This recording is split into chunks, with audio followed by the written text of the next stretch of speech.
कैसे हैं बच्चे आप सभी?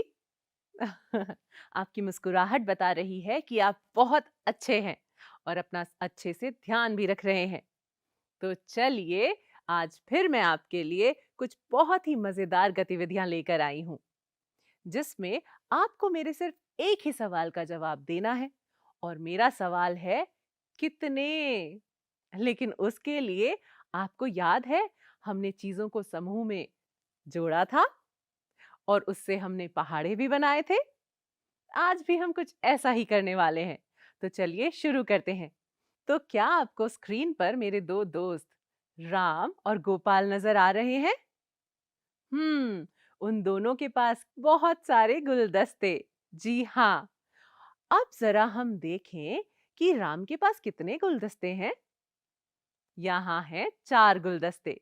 और गोपाल के पास कितने गुलदस्ते हैं? गिनिए तो जरा। बिल्कुल सही, 3 गुलदस्ते। तो पहले जरा राम के गुलदस्तों को देख लेते हैं।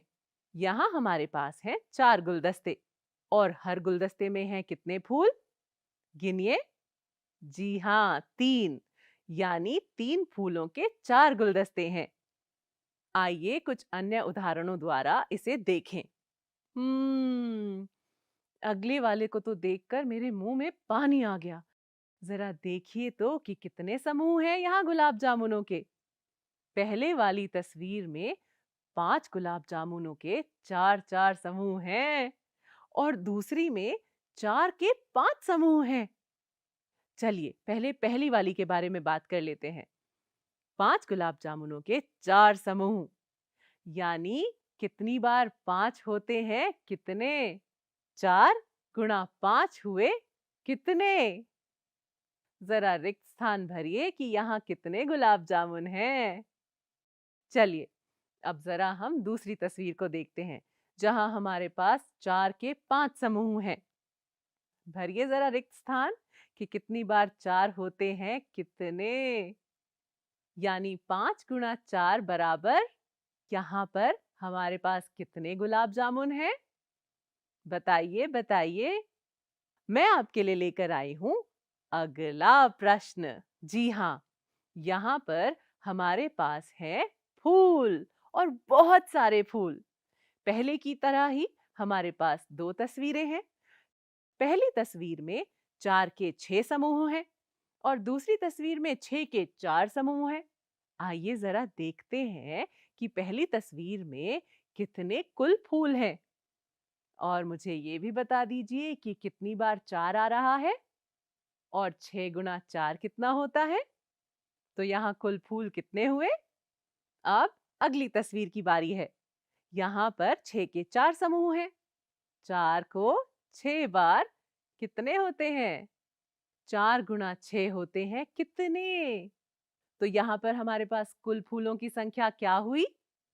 हम्म, चलिए, आपने अपने आसपास कुछ लोगों को बिंदियों के साथ तो देखा होगा। देखिए, मैंने भी एक बिंदी लगाई है। तो हमारे पास यहाँ पर कुछ बिंदियों के समूह हैं। बिंदियों के कुल पैकेट हैं 8 और प्रत्येक पैकेट में 5 बिंदियां हैं।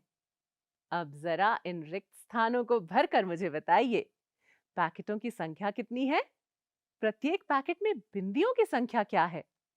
चलिए चलिए, अब इन रिक्त स्थानों को भरिए और मुझे बताइए कि कुल संख्या क्या है बिंदियों की। शाबाश। अब हम आगे बढ़ते हैं इन रंग बिरंगी कमीजों की तरफ। भारती प्रत्येक कमीज पर 4 बटन लगा रही है। आपकी कमीज पर कितने बटन हैं? अब देखते हैं कि उसे ऐसी 7 कमीजों पर बटन लगाने हैं। थोड़ी मेहनत का काम है।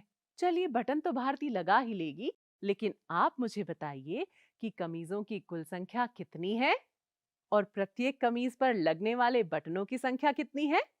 अरे वाह, बहुत जल्दी बता दिया आपने तो। तो चलिए अब इन रिक्त स्थानों को भरिए और मुझे बताइए कि कुल बटन कितने हैं?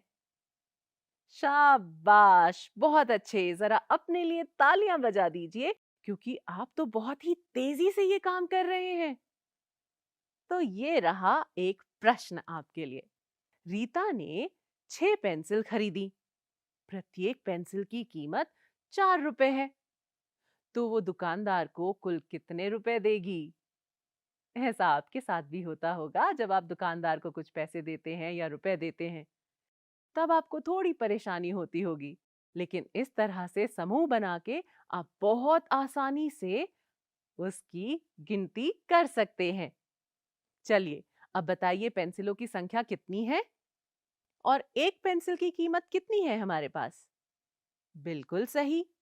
तो 6 पेंसिलों की कीमत हुई 4 जमा 4 जमा 4 जमा 4 जमा 4 जमा 4, 6 बार 4।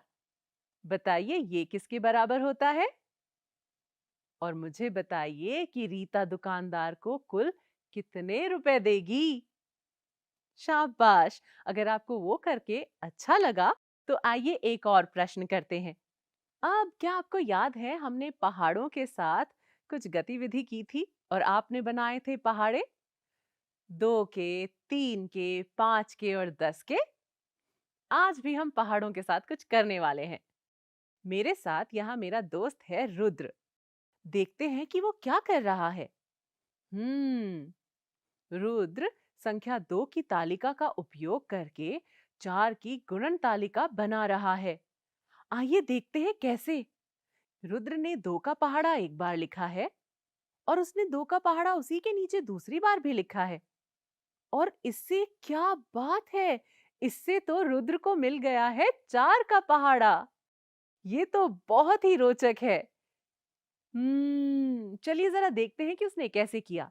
2 जमा 2 हुए 4, 4 जमा 4 8, 6 जमा 6 बराबर 12, 8 जमा 8 बराबर 16, 10 जमा 10 बराबर 20, ऐसे ही 12 जमा 12 हुए 24, 14 जमा 14 हुए 28, 16 जमा 16 हुए 32 और 18 जमा 18 हुए 36 और 20 जमा 20 हुए 40।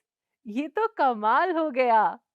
जरा देखिए तो, जैसे मैंने 2 का पहाड़ा आपको करके दिखाया था, 2 और 2 4 करके, ऐसे ही रुद्र ने किस तरह से 3 और 4 के पहाड़े को मिलाकर बना दिया है 7 का पहाड़ा। क्या आप जमा करके देखेंगे?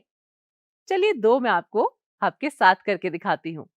6 जमा 8 बराबर 14, 9 जमा 12 हुए 21 और इसी तरह से अंत तक 30 जमा 40 हुए 70। अरे ये तो कमाल हो गया। चलिए इसी तरह से अब आपको करना है 2 और 6 के पहाड़े से 8 के पहाड़े को तैयार। बिल्कुल, कुछ रिक्त स्थान दिए हुए हैं, उन्हें भरिए, उन्हें जोड़िए और आपके पास आ जाएगा 8 का पहाड़ा। तो या तो आप पहले वाली तकनीक से हर पहाड़े को लिख सकते हैं या 2 पहाड़ों को साथ में जोड़कर आप बना सकते हैं एक नए अंक का पहाड़ा। तो चलिए फिर उसी तरह से आप नए नए पहाड़े बनाइए, अपने दोस्तों को भी करने के लिए दीजिए और हम मिलेंगे अगली बार। तब तक के लिए अपना ध्यान रखिए, स्वस्थ रहिए।